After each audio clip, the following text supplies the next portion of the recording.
ano tayo, bigay tayo ng mga reflections o kaya naman baka meron kayong mga question. Ay, nauna na pala si Monica, no? Unahin ko na yung kay Monica. Saan yung kay Monica? Kaya lang umalis na pala si Monica.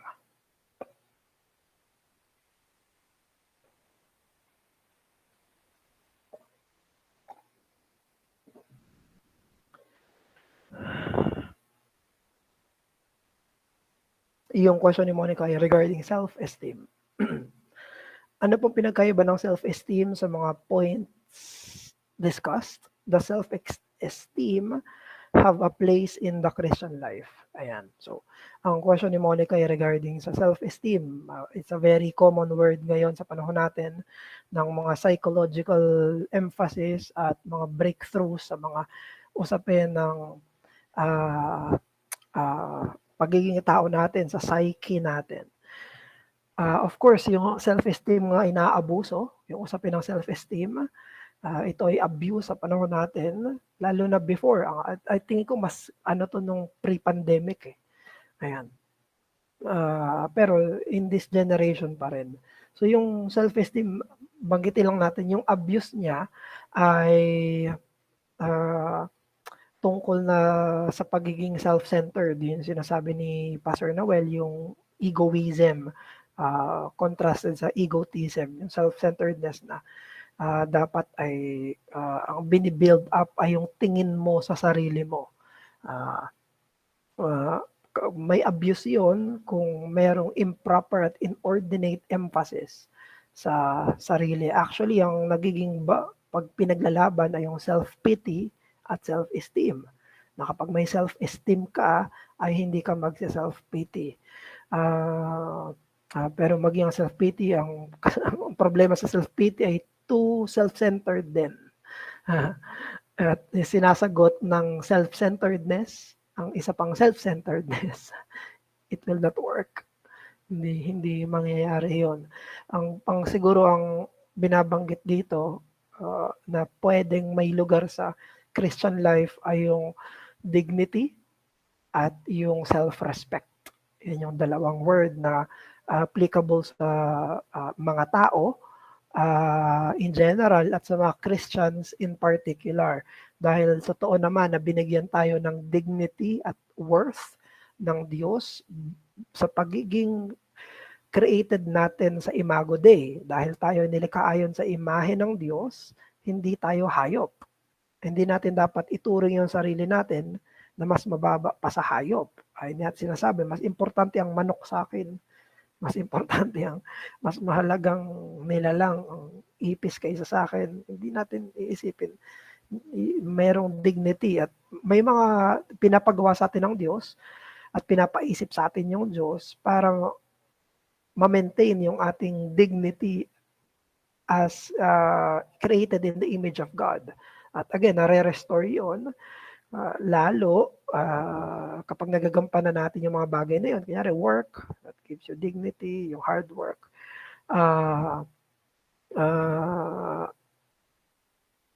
Lalo pag naging tayo mananampalataya at nakita natin yung sinasabi ng scripture tungkol sa atin bilang created in the image of God, it will restore that sense of dignity na meron tayo. Hindi naka-base sa treatment ng tao sa atin, kung hindi naka-base kung ano yung sinasabi ng scripture. So, I think may kinalaman yun. Yung isa, yung word na self-respect ay narinig ko yan kay Doug Wilson. Very important na magkaroon ng self-respect yung isang tao. Pero yung word na self-esteem, yun yung medyo abused. Alam naman natin yun. So, not thinking too much highly of oneself, pero hindi rin na ibinababa masyado yung sarili sa kanyang proper creaturehood natin. So, ayun yung kay Monica.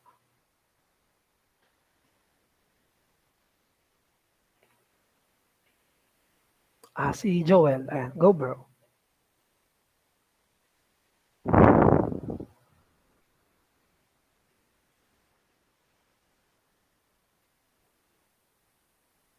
Hello, good evening po. As clear po ba? Yes, bro. Question lang po. yung for clarification po, ibig sabihin ba yung boastfulness not necessarily pride? Yes. Yes. So yung boastfulness ay isa lang manifestation ng pride. Merong iba pa na pagpapakita ng pride besides boastfulness. Pero isa sa mga pinakakita ay yung boastfulness.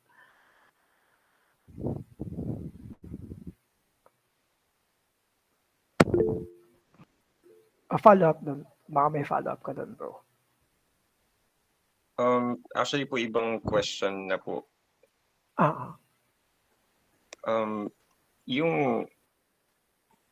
Yung egotism po ba, yun po ba yung tinatawag na conceit sa scriptures na do not be conceited? Yeah. Yung kapag sa script ay hindi naman exactly yon. Kasi itong egotism, ngayon ko nga lang na pag-aralan to nung binabasa ko yung outline ni Pastor Noel eh. Yung conceit hindi lang kasi siya outward eh. Pwede rin kasing inward yon. So mas malapit yung word na conceit. Pwede yung outward openly or hindi naman openly. So mas dun sa general word ng boasting, dun mas malapit yung conceit kaysa dun sa egotism. Sa egotism kasi magsasalita. Sa usapin daw yon ng pagsasalita na siya palagi yung nandun. So mas broad siguro yung conceit at mas specific yung egotism.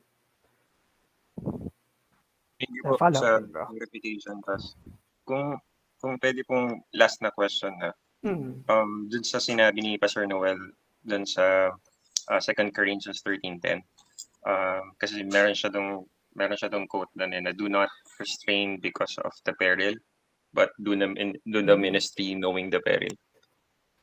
Siguro reflection na rin po na salamat sa Diyos sa mga tao na ginagamit niya to lead. Kayo po, mga pastor namin, kayo nila Pastor Erdy, mga deacons namin. Even sa parents, even the husbands to lead their wives. And then even our nation's leaders, mga leaders sa office or sa school. Does that mean na tayo ba as Christians, while it is true na merong danger of pitfalls, I would say, of leadership, the scripture encourages us to take hold of such call to leadership. Tama po ba? Yes, I agree dun, bro. Dahil, di ba, sa example ng pastoral office, yung 1 Timothy chapter 3, ang daming qualification dun eh. Sa 1 Timothy 3, halos sinakop niya yung buong chapter ng qualification ng pastors at deacons eh. Pero yung unang-unang sinabi niya, yung unang-unang comment ni Apostle Paul, he who desires to be a bishop desires a good thing. So, hindi lahat ay qualified, hindi lahat ay called, pero it is encouraged. Sinabi ni Apostle Paul, kahit wala ka pang qualification ng iba, yung sense pa lang na gusto mo pa lang, yun, that's very good na. He who desires to become a bishop is a good thing. So, ganun din sa ibang mga leadership positions, lalo na sa mga kalalakihan, yun ay ini-encourage. While, of course, magiging maingat dun sa mga perils na yun.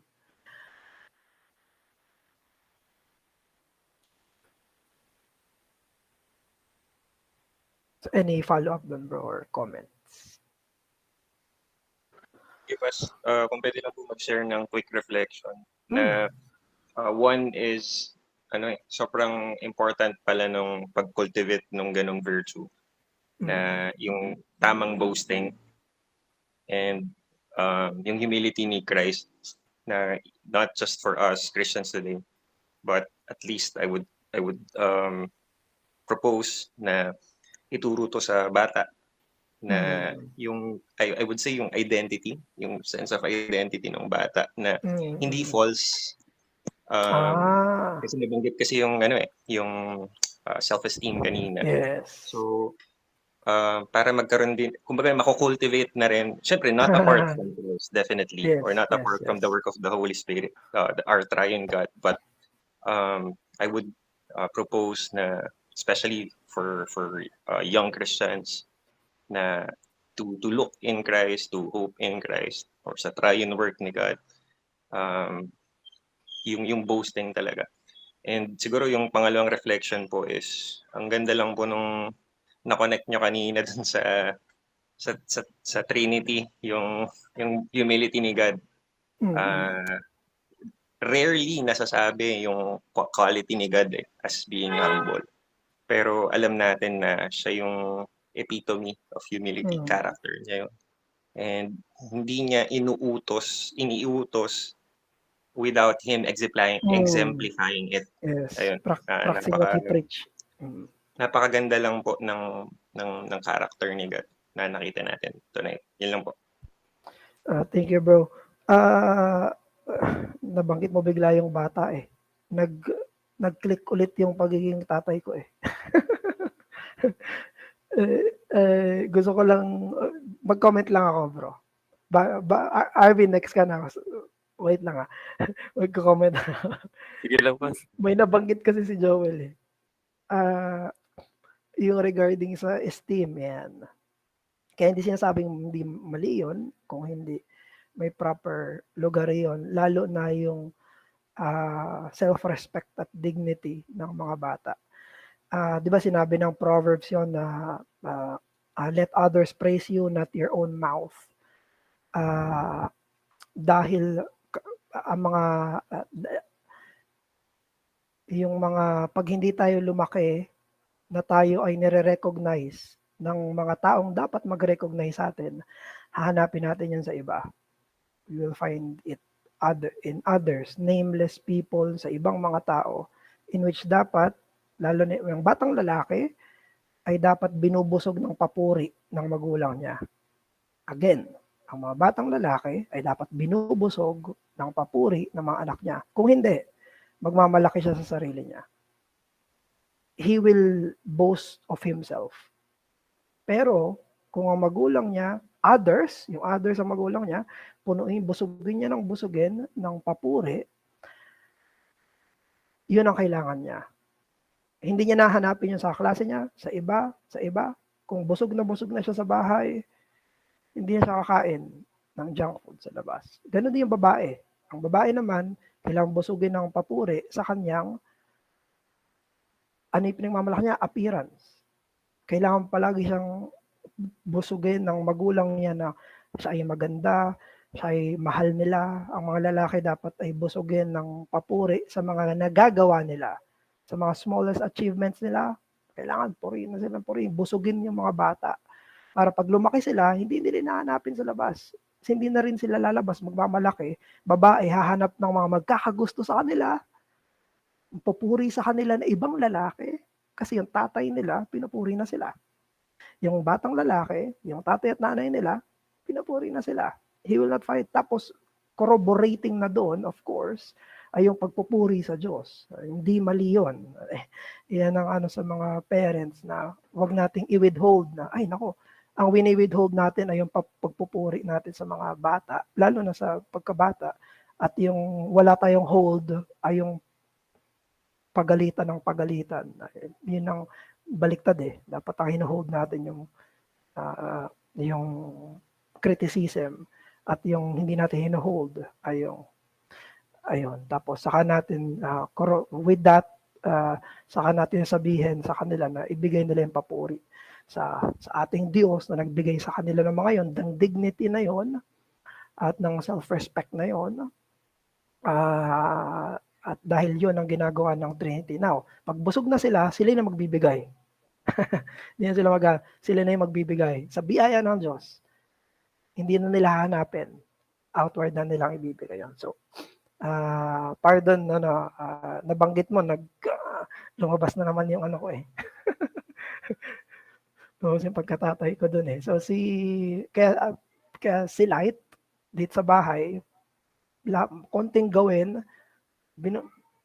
praise, yeah. Pero that may gawin siya. Hindi wala siyang ginawa. Dapat may sense ng accomplishment yon. Hindi yun wala lang. Sige, si Arvin. Go bro, Arvin.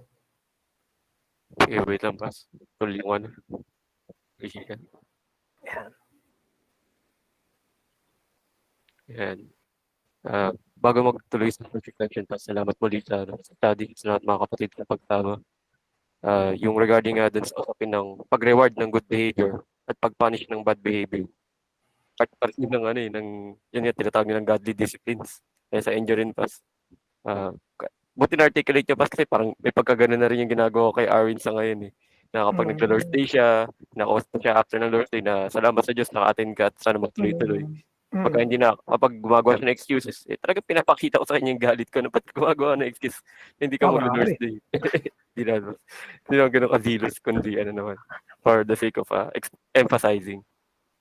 Ayun. So, thankful naman sa Diyos na, ayun. For the reflections, number 1, the highest honor found in the kingdom of God is to be a servant of all. Second, as the struggle of pride and lack of humility becomes heavy, we have a fountain of unending virtue and mercy. Christ our advocate, Son of God with the flesh, who paid for our sins, especially of pride.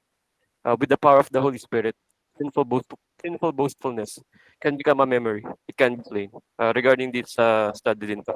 Naalala ko rin yung sinabi ni Pastor Noel na nagbibigay ng zeal, bibigay talaga ng hope sa mga bawat believer na kayang mapatay yung boastfulness. Kayang maging memory na lang siya. Kailan mo malalaman na tapos ka na struggle ng boastfulness pagka hindi na siya struggle. At salamat sa Diyos dahil hindi niya pinapabayaan yung mga minamahal niya. At yung greatest show ng humility ni Christ, the Son of God, full in His majesticness, perfect in His sovereignty, in His holiness, and yet He took on the garments of flesh, full of imperfection, full of evil. Pero with Him who was born for sin, who knew no sin, paid for our sins. So, ano pa yung magiging pundasyon natin para mapatay yung boastfulness? Anong pantugon sa mga naging issue ng kayabangan o kapalaluan, kahambugan, mamataas sa sarili? At yun na yung cross ni Kristo, ang buhay ni Kristo, at yung pagkabuhay niya muli. So, yun lang naman regarding sa third reflection class. Napakabuti ng Diyos. Yun, salamat. So, ang questions ko pa, very short lang naman. How do we address the blind spot when we are too boastful? May mga situations na sa tingin natin, syempre, yun yung danger talaga ng boastfulness eh. Sa tingin natin, hindi issue. Pero sa iba, malaking issue na pala. So yun, how do we address yung ganung situation, yung open ng blind spot? Yung second point, parang leading questions first. Where does obtaining feedback become relevant in ensuring that boastfulness is being mortified? Parang may area talaga tapat na since relational tong nature ng boastfulness, na may nakaka-witness ka sa iyo eh. So, may impact ba yung mga nakaka-witness, yung Christian community natin, sa paglaban sa boastfulness natin? So, yun yung combination ng 1 and 2. Kasi pangatlo, medyo non-sequitur. Syempre, nalapit na yung midterm elections. What will we do about boastful politicians? So, yun, parang hindi ko kayang sagutin yung number 3 Pero anyway, sige.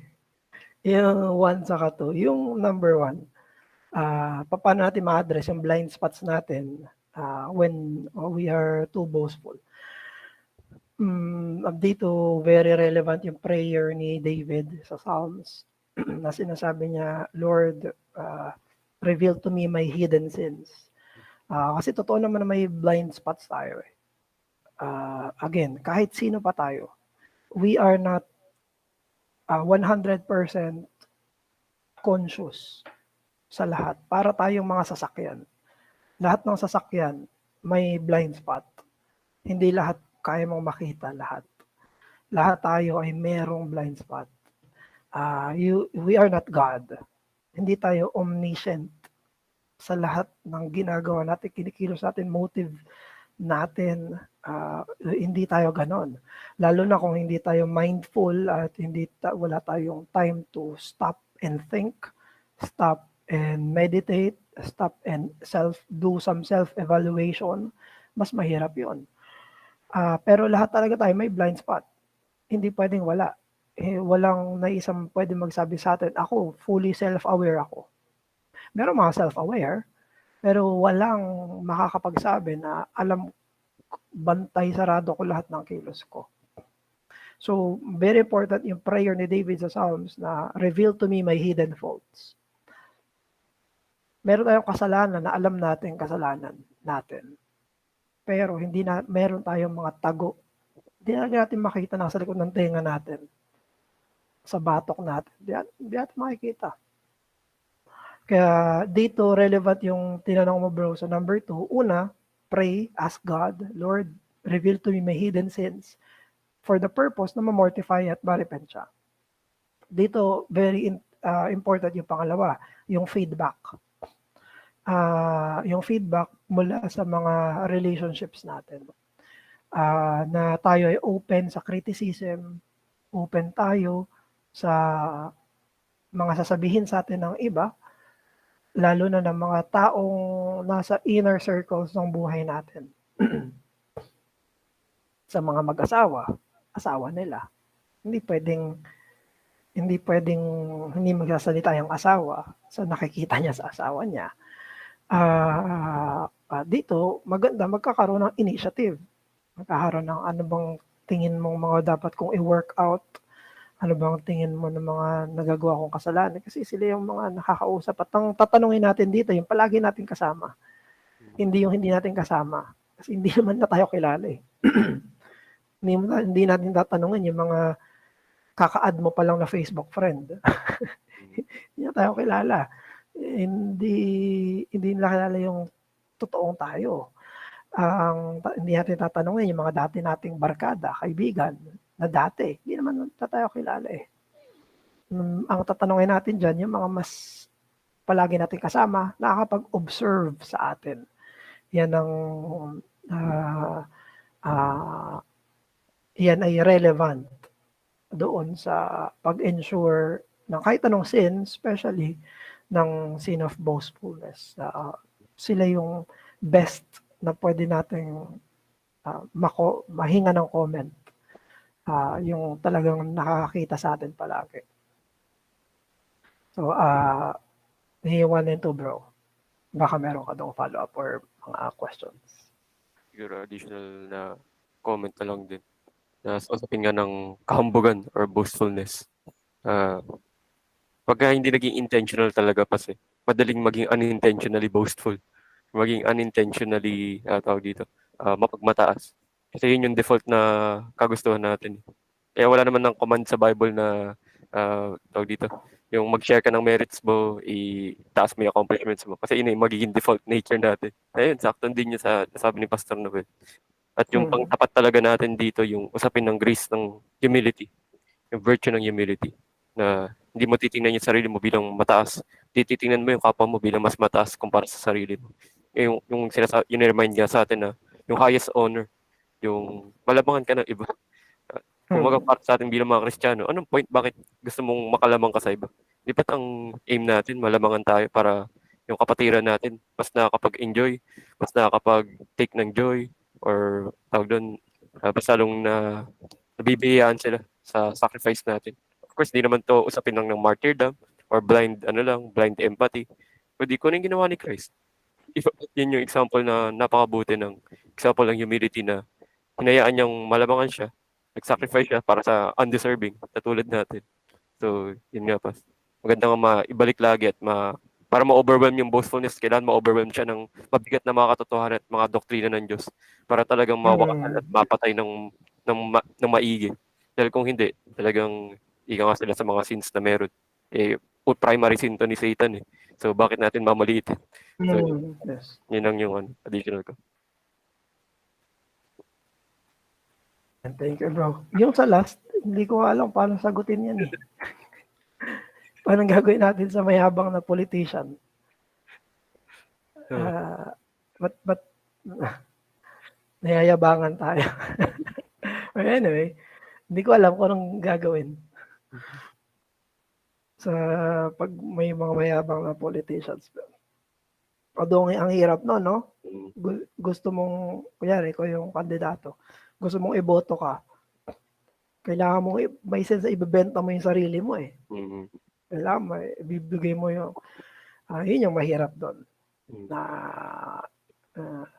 yun yung labanan, makilala sila. Yung mukha nila na andyan palagi. Nakapaskil. Nakapaskil yung mukha nila. Pag pinaskil yung mukha nila, nakaganon dapat sila. Hindi mo, ang hirap eh. Kaya hindi ko alam kung anong gagawin doon. Yun ba yung usapin ng personality? Pag malakas ba ang personality, mayabang agad. I don't know how to ano yan, how to answer that.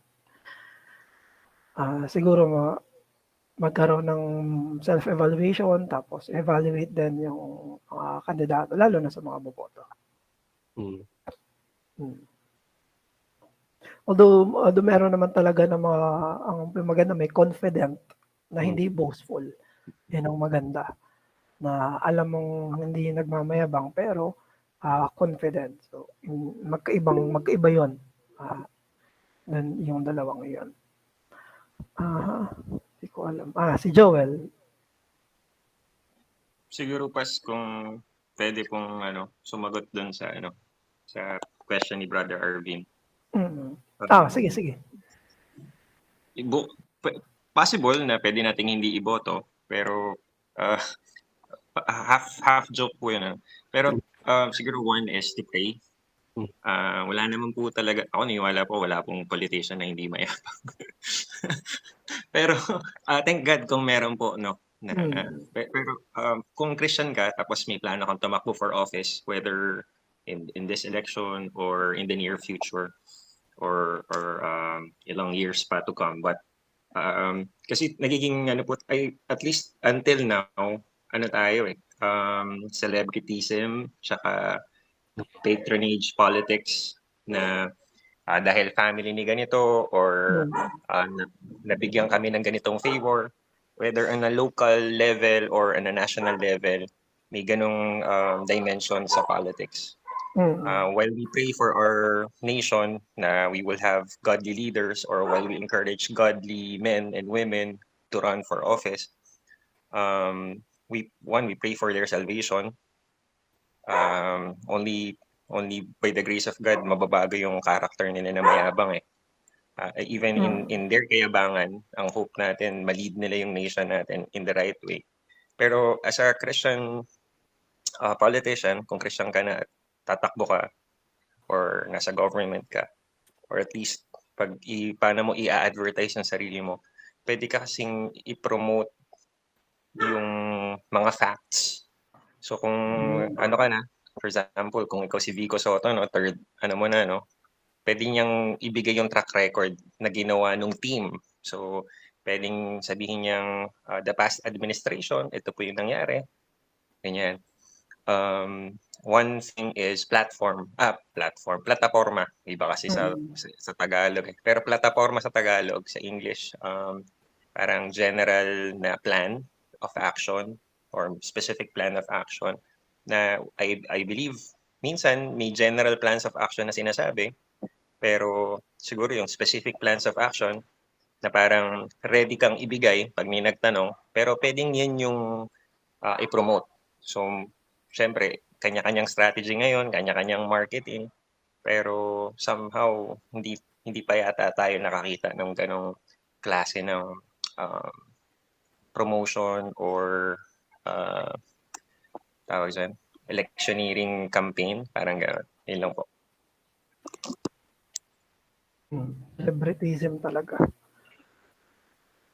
Tawag doon? Yung regarding pala dyan. Ayoko naman maging very political bigla yung sa Bible study pa. Ang iniingat. Kailan ka ba tatakbo? Hindi naman pa. Grabe. Malalagay ako sa public scrutiny pass eh. Nakita Lord's Day pass, maapektuhan kasi pagka nasa public office ka, bawal yung hindi ka. Sabi namin, Kong. Yan. Tayo tayo dyan, boss. Ikaw lang. Tuloy mo. Distract tuloy ako. So, Yes, sa ako akin na. na possible politicians, maganda maging aware. Bilang churches din, hindi naman tayo yung mga malalaking church na, tawag din, may political, tawag din, may black voting na tinatawag. Hindi naman natin pinapractice yan kasi, yun kasi yung danger, yung pride din ng isang church na, hindi, malaki kaming church.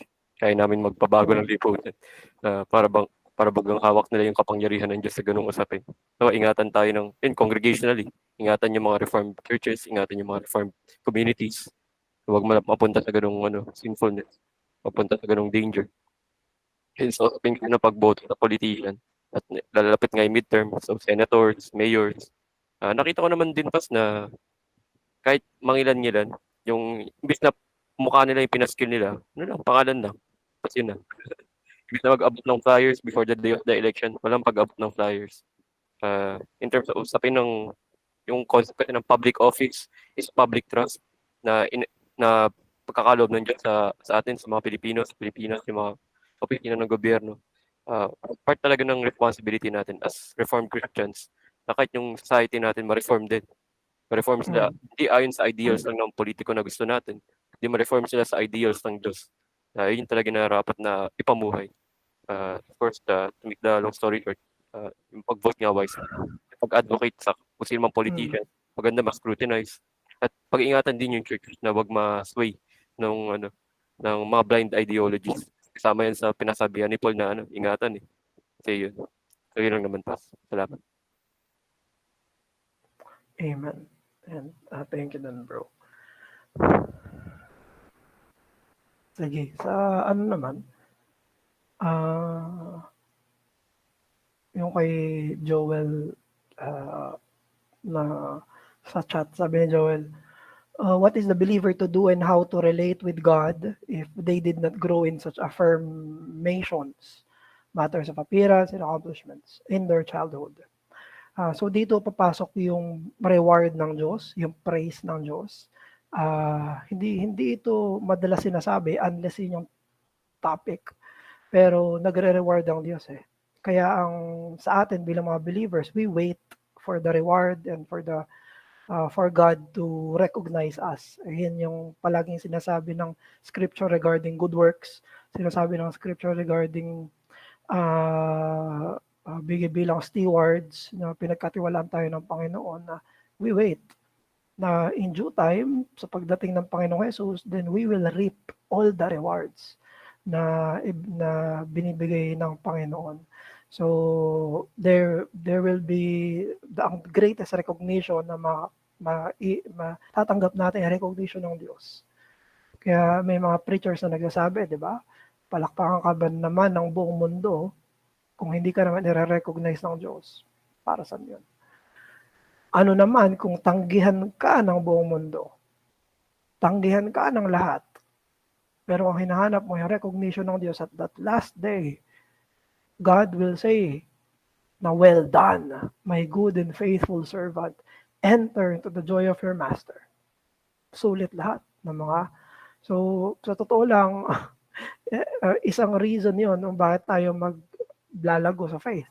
Kasi hinihintay ko na i-recognize ako ng Diyos. Gusto ko na i-recognize ako ng Diyos. Gusto ko na sasabihan ako ng Diyos na well done. Good job. Yun ang sasabihin sa atin ng Panginoon. Yung good job na yun, yung thumbs up na yun, yung glorified thumbs up na ibibigay sa atin ng Panginoon. At we wait for that, yung pinaka pero ibig sabihin, we work first. May gagawin ka muna, saka ibibigay iyon ng Panginoon. For now, we honor one another. We honor one another, pero yung God Himself will honor us, we will wait. Yun ang pinakahihintayin natin sa Kanya. Kaya yun yung sinasabi sa Matthew 6, na sa benevolence, dapat hindi mo ipagmalaki sa iba kasi ikaw ay reward ng Diyos. Sa prayer, yung private prayer, hindi dapat public. Ang private prayer, private closet prayer talaga siya. Hindi siya dapat nilalabas para hangaan ng iba. Kundi magre-reward mismo yung Diyos. Yung fasting, hindi dapat burangot yung muka, nakita ng lahat. Kailangan tago siya para ang Diyos ang magre-reward.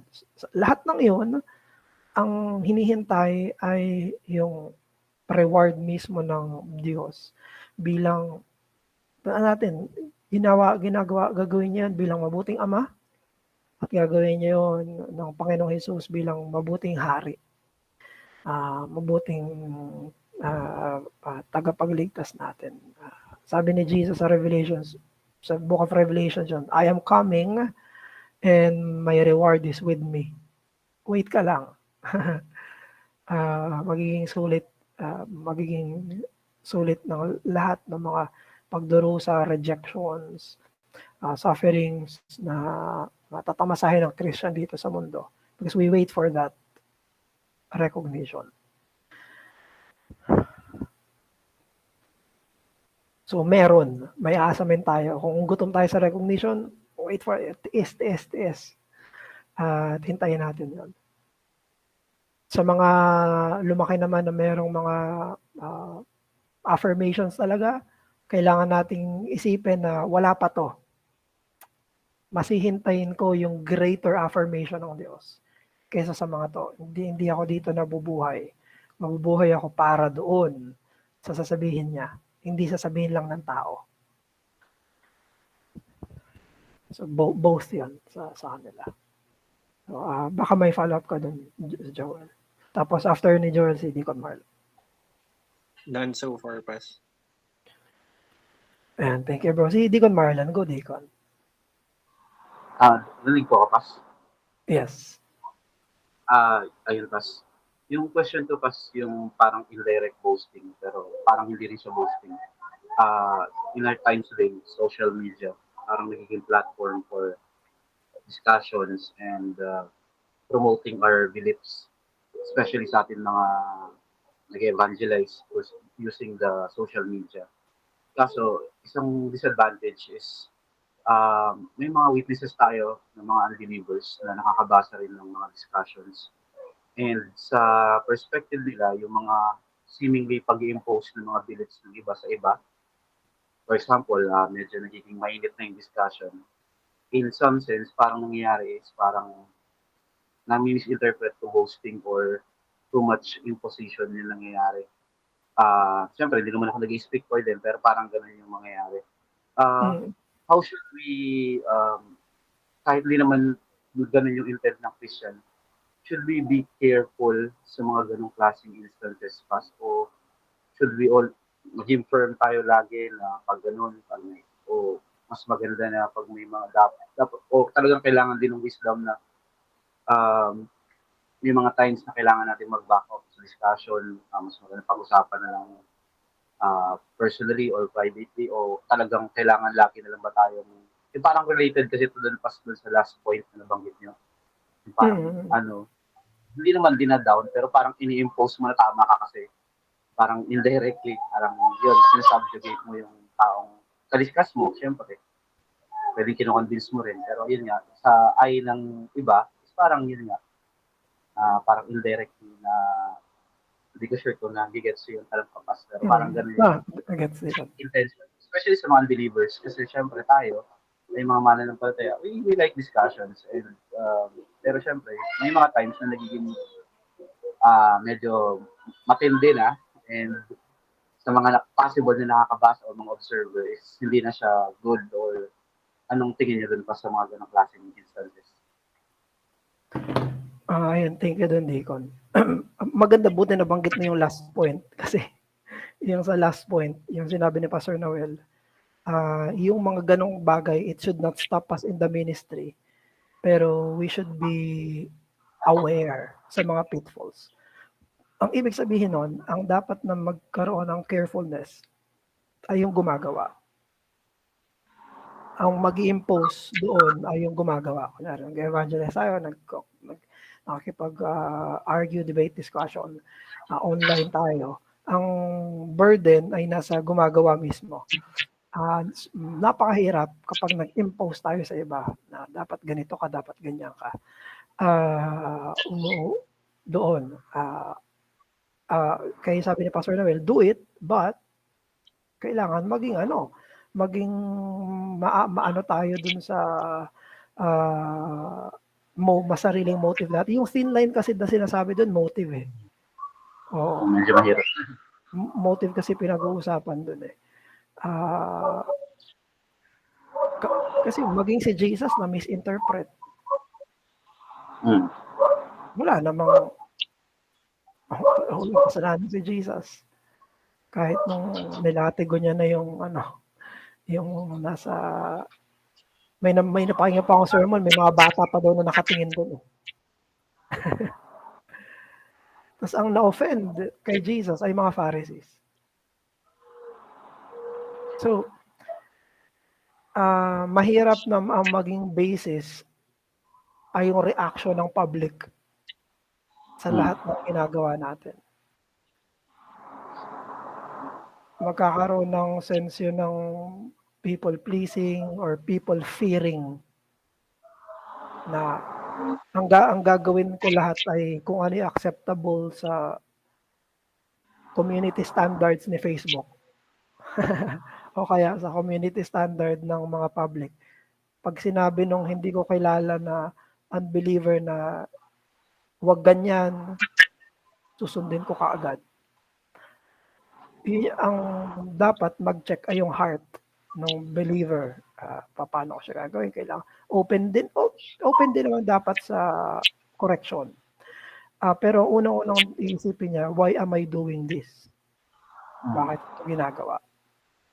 Tapos sa kanya na ngayon titignan, baka may mga tama o mali akong paraan. Ay, sabi ni Paul, don't be more offensive than the gospel.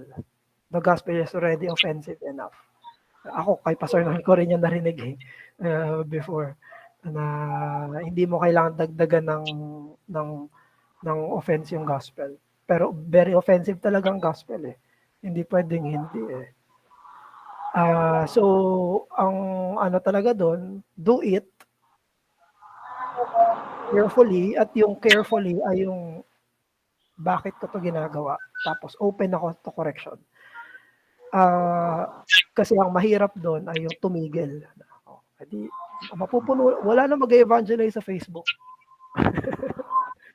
Wala na.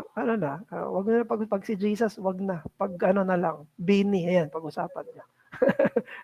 Pag puro ibang usapan, pwede. Tapos pag kay Jesus, hindi na pwede. Ang hirap noon. At yun nga, tandaan natin, ang na-offend, maging sa mga true prophet at true messenger sa Bible, ay yung mga gusto sa false teachers. Hindi palaging neutral yung mga tagapakinig. Yung mga viewers, hindi sila neutral.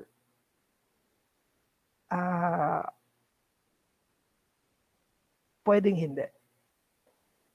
Pwedeng against talaga sila sa gospel at tinitirada niya yung tono para hindi na mabanggit yung gospel. So, kaya dun may gano'n na, tapos kunyari, Pilipino tayo. Pilipino, more on sa usapin ng balat sibuyas. Ayan, ayaw natin ng nagkakaroon ng hard talks. Yung gospel, hard talk yan eh. So, mahirap naman kung anong sabihin ng public, yun ang susundin natin. That's very difficult. Tapos ayun, maganda yung sinabi mo, Deacon, kasi yung may mga private, pag kilala talaga, pwede maganda, private kausapin. Kapag mayroon ng mga public talaga na opportunity na makita ng public, lalo ng public figure, pwedeng sabihin. Once in a while, nagko-comment ako kay Joshua Harris. Kasi public figure siya. Tapos, sa mga GMA News, minsan nagko-comment ako dyan. Kasi public place talaga yung mga yon. At marami nakakabasa. So, yung sa mga yon, pwede. Yung mga personal kakilala natin, pwede natin kausapin ng in person. Ayun, siya eh. Hindi siya black and white talaga, kaya ang ganda yung sabi ni Pastor Noel, ingat. Ingat. Ayun, baka may comment ka doon, Deacon. Kumbaga ano pa, talagang dangerous territory yung nandun sa ganung situation kasi minsan borderline talaga na kung ang pinaglalaban mo ba talaga yung gospel at yung truths ng Panginoong Hesus o pinaglalaban mo lang yung paniniwala mo na parang hindi ka na nakikinig, wala nang part ng so may ganun na parang too much imposition without even trying to listen.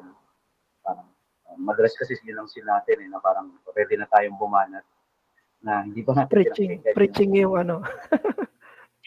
Tapos, yun nga, ang nangyayari, parang may mga unbelievers na nakakabasa na parang kapareho kayong mananampalataya na nagdidiskusyon kayo.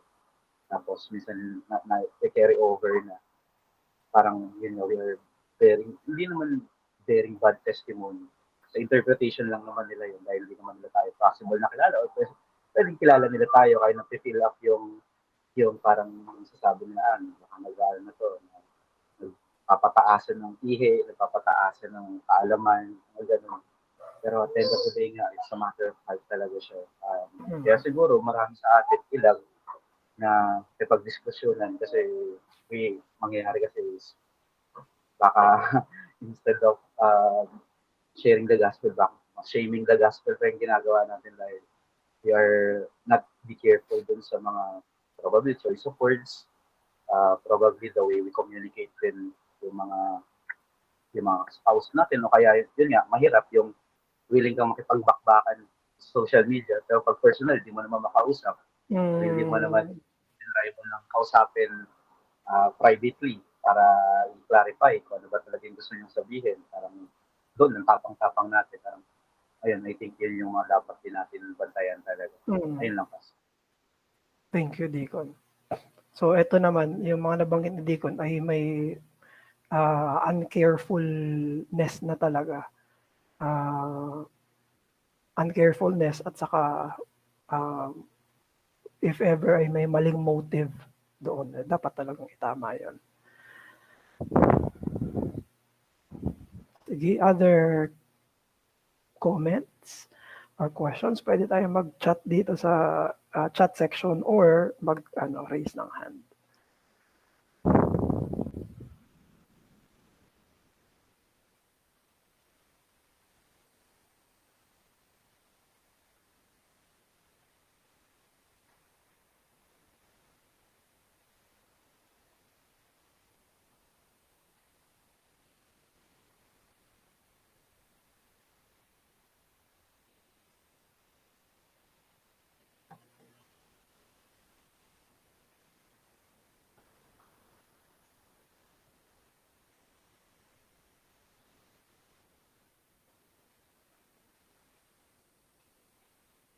Grabe, 10:55 na agad Sige po, other questions or mga comments? Going once, twice. Okay. Sige po, we will be closing in prayer. Next Monday, ang next little sin na pag-aaralan natin ay yung sin ng disrespect. So, ito siya. So, Lord willing, so Monday, pag-aaralan natin ito. Sin of sin of disrespect. At yung pinaka-last ay yung ritualism.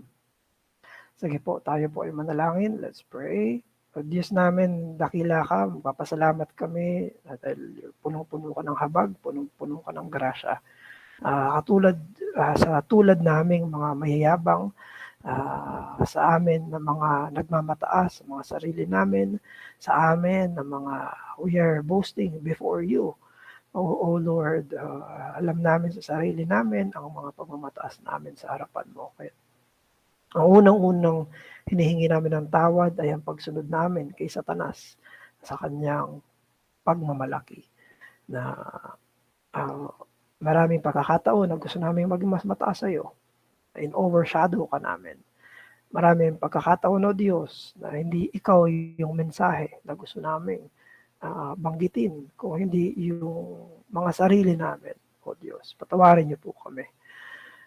Patawarin niyo kami, O Diyos, sa mga pananalita namin ng pagmamataas. Patawarin niyo kami, O Diyos, sa mga pag-show off namin.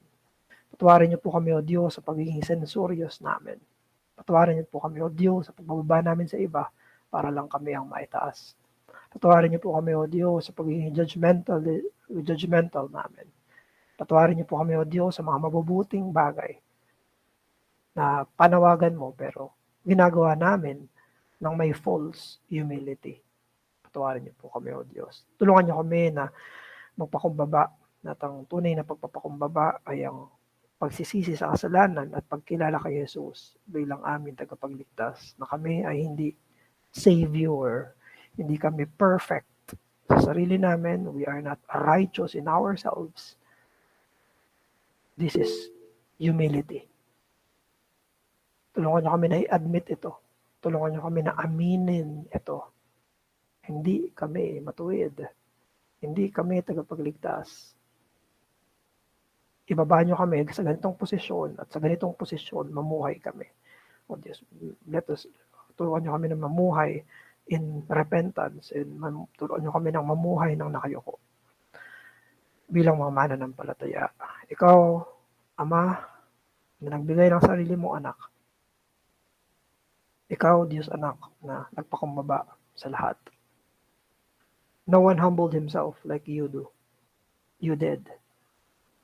You are doing. Kaya tulungan mo po kami na sa aming kaligtasan, kami masanctify. Magkaroon kami ng sanctified humility at mortified boastfulness. Maraming salamat po namin. Pagpalain niyo po ang mga kapatid at mga kaibigan na nandito sa mga pagpapahinga nila. Bigyan niyo sila ng magandang tulog para sa kanilang mga trabaho kinabukasan, pag-aaral kinabukasan. Bigyan niyo po sila, O Diyos, ng pahinga. At sa mga magtatrabaho pa na may graveyard shift, bigyan niyo silang kalakasan para matapos nila yung mga trabaho nila para sa inyong kaluwalhatian. Maraming salamat po. Atas namin ito sa pangalan ni Jesus. Amen.